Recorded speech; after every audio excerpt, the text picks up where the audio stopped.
विमानातील टॉयलेटमधील मलमूत्र जात तरी कुठे? चला तर मित्रांनो जाणून घेऊया। विमान प्रवास हा प्रत्येकासाठीच रोमांचक असतो। एकदा तरी विमान प्रवास करावा अशी प्रत्येकाची इच्छा असते। तर विमान प्रवास, एअर ट्रॅव्हल तसंच विमानातील अनेक गोष्टींबद्दल आपल्या मनात कुतूहल असतं। त्याचप्रमाणे काही सामान्य प्रश्न अनेकांच्या मनात सतत डोकावत असतात। त्याचपैकी एक म्हणजे विमानातील टॉयलेटमधील मल किंवा घाण नेहमी कुठे जाते? विमानातील टॉयलेटमध्ये म्हणजेच शौचालयामध्ये लिहिलेली सूचना बसल्यावर फ्लॅश करू नका, या मागचं कारण काय? तसंच या शौचालयातील पाणी वॉटर निळं का असतं? शौचालयातील गोठलेला मल खरोखरच हवेतून खाली किंवा समुद्रात खाली फेकला जातो का? असे अनेक प्रश्न तुमच्यापैकी काहींना पडत असतील। तर आज आम्ही तुमच्या या शंका दूर करू तुमच्या प्रश्नाची उत्तरे देणार आहोत।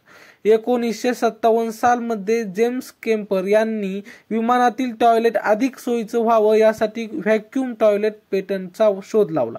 1982 सालामध्ये बोईंग विमानामध्ये या टॉयलेटचा वापर करण्यात आला। या टॉयलेटसाठी त्यांनी एक नॉनस्टिक कमान तयार केला, तर फ्लॅशसाठी स्कायकेम नावाचा निळा पदार्थ वापरला। या पदार्थाला ब्ल्यू आईस असं म्हटलं जातं। तसंच यासाठी त्यांनी व्हॅक्यूम सक्शन प्रणालीचा वापर सुरू केला। इथे जातं विमानाच्या टॉयलेटमधील मलमूत्र। घरामध्ये असलेल्या टॉयलेट सिस्टीमपेक्षा विमानातील टॉयलेट सिस्टीम ही खूप वेगळी असते। विमानातील शौचालयामध्ये ब्ल्यू आईस आणि व्हॅक्यूम प्रणालीच्या मदतीने मलमूत्र स्वच्छ केलं जातं। यासाठी वापरण्यात येणाऱ्या ब्ल्यू आईसमुळे दुर्गंधी देखील दूर होते।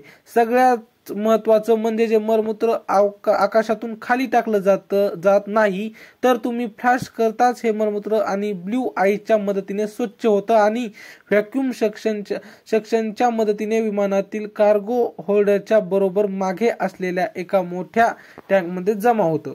विमानात एका वेळी 400 ते 500 प्रवासी प्रवास करत असतात। या प्रवाशाचं मलमूत्र या टाकीमध्ये टँक साठवलं जातं। यावरूनच ही टाकी किती मोठी असेल याची तुम्ही कल्पना करू शकता। जेव्हा तुम्ही फ्लॅश करता तेव्हा टॉयलेटमधील व्हॅक्यूम यंत्रणा सक्रिय होते। ही व्हॅक्यूम प्रचंड शक्तिशाली असल्याने फ्लॅश केल्यानंतर मोठा आवाज होतो। यामुळे मलमूत्र व्हॅक्यूमच्या मदतीने थेट खेचून टाकीत नेलं जातं। त्यामुळे सीटवर बसलेलं असताना फ्लॅश करू नये अशी सूचना दिली जाते।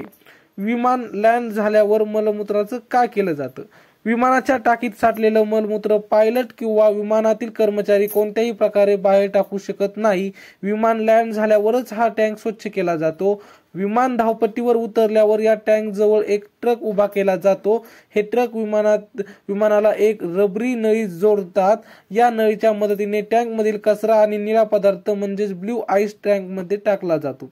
विमानाची टाकी रिकामी केल्यानंतर तिला एक दुसरी नळी जोडली जाते आणि तिचं निर्जंतुकीकरण केलं जातं। त्यानंतर हे ट्रक सर्व विमानामधील कचऱ्यासाठी आरक्षित असलेल्या विशेष क्षेत्रामध्ये नेला जातो। इथं असलेल्या सीवर सिस्टीममध्ये हे मलमूत्र रिकामं केलं जातं। मलमूत्राचं निळ्या बर्फात रूपांतर। पायलट किंवा विमान कर्मचारी ही टाकी रिकामी करू शकत नसले तरी काही वेळेस खास करून जुन्या विमानामध्ये टाकीला नळी जोडण्यासाठी असलेल्या व्हॅल्यूमधून ही घाण बाहेर येऊ शकते। या टाकीतील मलमूत्राचं बर्फामध्ये रूपांतर होतं। विमान 30,000 फुटांहून अधिक उंचीवर असताना तापमान 56 अंशापर्यंत असतं। यावेळी ब्ल्यू आईसच्या प्रभावामुळे मलमूत्र बर्फात बदलतं।